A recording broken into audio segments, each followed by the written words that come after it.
Hello दोस्तों, स्वागत है आप सबका एक बार फिर से चैनल में। यहाँ पर आप देख सकते हैं ये विकिपीडिया की वेबसाइट है। यहाँ पर हम बात करने वाले हैं जो टेररिस्ट ग्रुप हैं।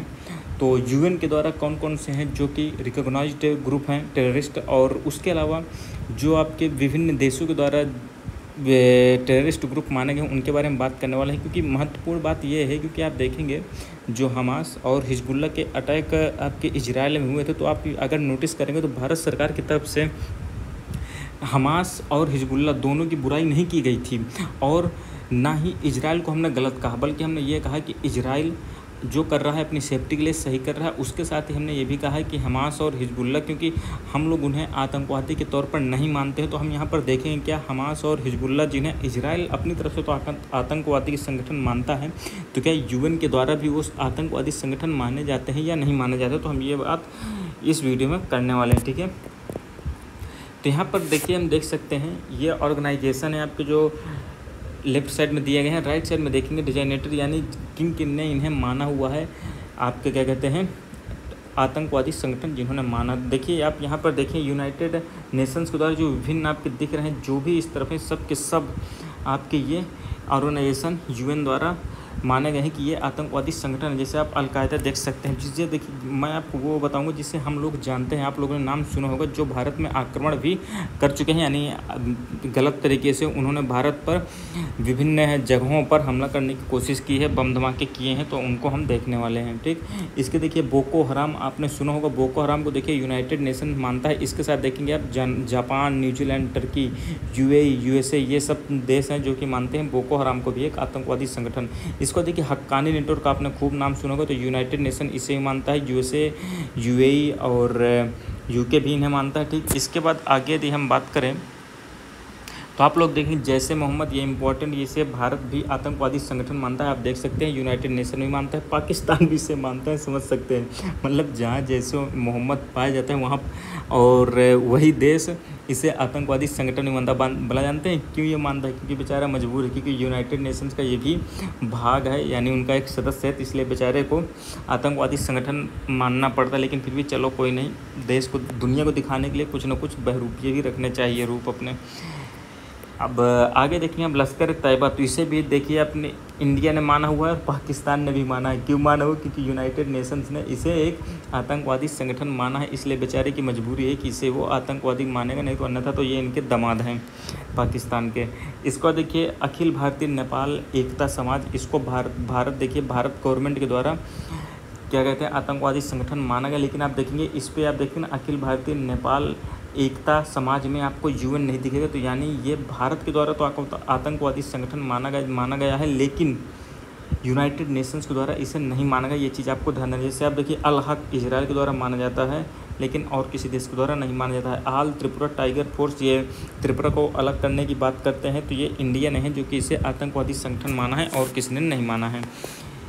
इसके बाद आप देखेंगे बब्बर खालसा इंटरनेशनल, इसे देखिए इंडिया और जापान मानते हैं। बलूचिस्तान लिबरेशन आर्मी, आपने खूब नाम सुना होगा, और ये कई बार पाकिस्तान में आक्रमण भी करती है, यानी उन पर गलत तरीके से हमला करती है, उनके सेना पर हमले करती रहती है। तो पाकिस्तान, यूके और यूएसए, इन्होंने इसे एक आतंकवादी संगठन माना, लेकिन आप देखेंगे भारत ने नहीं माना है, क्योंकि हम बलूच के सपोर्ट में रहते हैं इनडायरेक्टली, ठीक है। कोई देश ऑफिशियली नहीं ये सब चीज़ एक्सेप्ट करता है कि हम इसे सपोर्ट कर रहे हैं संगठन को जो हिंसक प्रवृत्ति अपनाता है। इसको देखिए बलोच स्टूडेंट ऑर्गेनाइजेशन भी, इसे भी देखिए पाकिस्तान में एक आतंकवादी संगठन घोषित किया गया है। इसके बाद देखिए यहाँ देखेंगे आप, अब ये इंपॉर्टेंट देखिए फोर्स 17, इसे इजराइल जो है आतंकवादी संगठन मानता है।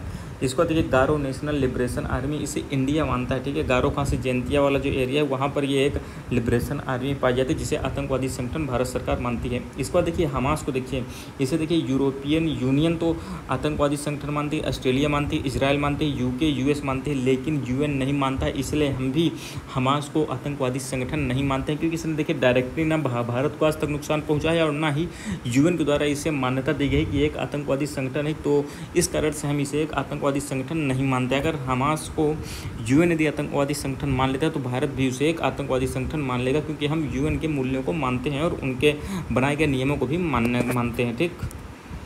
इसके बाद देखिए आगे देखिए हिजबुल्ला को देखिए आप GCC गल्फ कॉरपोरेशन काउंसिल के द्वारा भी एक आतंकवादी संगठन माना जाता है। आप देख सकते हैं अर्जेंटीना हो गया, इजराइल भी मानता है, UAE UK और यूनाइटेड स्टेट्स ऑफ अमेरिका।